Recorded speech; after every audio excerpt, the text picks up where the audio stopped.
All right, welcome to the Parodiotic channel. I just finished watching "Sorry to Bother You" from 2018. It was directed by Boots Riley, and I have a lot of opinions on the movie. Holy shit, that was just insanely good to start off with. It was very fascinating. It utilized surrealism in a way I did not expect. Um, Initially, I kind of just expected it to be a bit of a normal movie, but honestly, I was pleasantly surprised by the way it went. Um, Not to say that it shouldn't have gone the way I expected it to, but still, the direction it did go was a bit of a pleasant surprise in my opinion. So, I'd like to start out by talking about the acting. The acting was really good. There's a bit of this joke in the movie that the characters technically have two actors. They have their physical actor with their regular voice, and then they have a second actor who's a voice actor playing their white voice. From what I understand, the white voice is like an actual white person. The majority of the characters in the movie are minorities, and I think it works really well to the benefit of the movie. That said, when actual white people start showing up in the movie has changed by that point. There are racial elements of the movie that are, um, it's. I think they fit in well with the movie, but at the same time, it's kind of hard to talk about them considering everything that happens in the movie. So basically, the plot of the movie is that it follows Cassius Green. That's the name of the main character as he goes through um, his telemarketer job, which he gets at the very beginning of the movie, and um, basically one of the um, people he interacts with tells him, one of his coworkers tells him that he should start utilizing his white voice, which is both literal and metaphorical. Because on one hand, um, it literally is like a white person doing the voice, but on the other hand, it's also talked about as if it's a metaphorical sense. They he's told that he can't just sound white, but he also has to feel like a white person as he talks, and that includes being laid back, being more casual, acting like he doesn't need the job, he doesn't need the money, stuff like that. Um, and eventually he sees the um, power callers, and thinks he gets told that there's no way he's ever going to be a power caller because the power callers are selling different stuff than he does at his um, initial level. However, during a bit of a strike that breaks out, he does get promoted to power caller as he starts utilizing his white voice a lot, and he makes really quite a few sales. Um, and so once he gets promoted, he finds out that they are selling slave labor essentially, um, for another company that the telemarketer company is affiliated with, and so his job goes from selling tapes and stuff to selling slave labor and making deals like that. And it leads to the company becoming one of the most powerful and richest companies in the world, to the point that he gets invited to meet the CEO. And the CEO is played by Army Hammer. This was before Army Hammer was exposed for being a rapist. But yeah, he does a phenomenal job playing a absolute psychopath. Um, so Army Hammer's character has holds a party. Cassius Green shows up, and there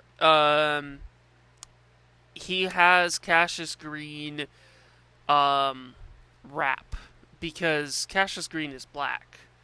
So he figures, oh, he's black. That means he can rap. And then what Cassius Green starts off doing is some pretty weak rapping skills, but then he turns it into slurs, and the majority of the people in the crowd listening to him uh, rap um, are white, and they sing along. And to me, it was a very uncomfortable scene to watch, but that's understandable because I'm white. And yeah, it was it was uncomfortable for me, but at the same time, I did watch it with a few of my friends, and a few of my friends are black, and they were um, also caught off guard by it. This was my first time seeing the movie. I'd been wanting to see it for quite a while. Um, anyways, so then Army Hammer ends up introducing Cassius Green to um, basically the plot that his company wants to do, which is effectively turning humans into horse hybrids, and um, it's a plot twist I didn't expect. Basically, the entire twist revolves around the fact that if you evolve the humans, they will be quote unquote more efficient about their work efforts, but they want to turn Cassius Green into one of the human horse hybrids because they want him to be a bit of an inside man to watch the rest of the horses and potentially stop them from revolting. Cassius Green takes the opportunity to try to get this story out, including appearing on a TV show where he gets beaten up and thrown into basically shit. And the clip he has related to this is played, and it leads to the stock of the company going way up, including congressmen and women investing in the company, which is incredibly realistic, if I'm going to be honest. And this leads to Cassius Green obviously just kind of feeling defeated. He apologizes to his friends because by this point, as the strike broke out, he effectively became a scab by continuing to work. Meanwhile, his friends were on strike. He apologizes to them, and they decide that on one more day of the protest, some stuff's going to happen, including Cassius Green not crossing the picket line. And this leads to the picket line being incredibly strong, especially since by this point he has become a bit of a symbol. And yeah. So during the protest, you get to see an incredibly uncomfortably realistic portrayal of police brutality. It is one of the most powerful things I've ever seen. But then some Ninja Turtle bullshit ends up happening with the horse human hybrids having been let out by Cassius Green and helping to save the strike and push back the police and defeat them. And it's literally some Ninja Turtles bullshit. It was pretty weird to watch because on one hand you just get this incredibly uncomfortably realistic portrayal of police brutality, and then the next minute human horse hybrids are appearing and beating up cops. It's just kind of weird, very tonally um, very tonally weird. But the movie is very surrealist. Anyways, Cassius Green goes home. And gets back with his girl, and at the very end, they reveal that he ends up turning into one of the human horse hybrids. And after a brief credit sequence, they show a post credits where Cassius Green shows up at Armie Hammer's door to effectively kill him and try to get the serum that will turn him back from a human horse hybrid into just a regular human. It's a very surreal movie. I personally really enjoyed it. I was a little bit caught off guard by all the sex scenes in the movie, and the surrealism was interesting. I thought it was a fantastic movie, though. It was incredibly well shot. I did not see where the movie was coming from, and the acting was phenomenal. Um,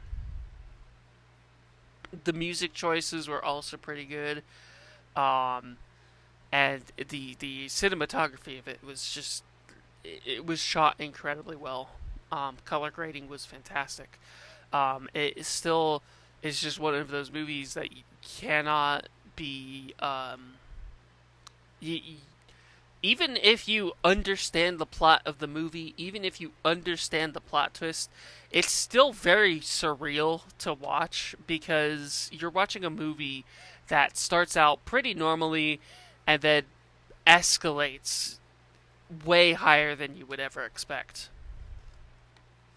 That said, I do give the movie an A plus for realism because while it is a very surrealist movie, I could see a lot of the events of the movie happening in real life. In particular, the stand-in company for Amazon um, mutating humans um, to make their production line more effective, and having someone um, among them who's actually like a traitor and is just watching them and making sure they don't act up. And if this gets revealed to the world, the congressmen and women fucking buying into the company. I could see all of that happening in real life. It it is very realistic as far as my opinion goes. Just in general, I'm still taken aback by the depiction of police brutality. It was just uncomfortable to watch, especially in the years after the um, unfortunate passing of George Floyd, um, the unfortunate murder of George Floyd. Um, yeah, this video is gonna cover serious topics, but anyways, this sorry to bother you. I would say personally lived up to my expectations. It was I expected it to be a really good movie, and I think at the very least that it was an extremely good movie. I really did enjoy it. Um, it's one of those movies that I feel like I'm gonna have to rewatch eventually just to fully process the whole thing, because the surrealist elements are just they're just insane enough that I feel like you can't really understand them just with one watch. But yeah, that was sorry to bother you, and I think it's really good. I personally would recommend it, but I know it's not going to be for everyone. Um, even with it, even if you agree with its politics of even if you agree with its politics, it's still not going to be for everyone because of the more surrealist elements of it. But personally speaking, I thought it was really good. Yeah.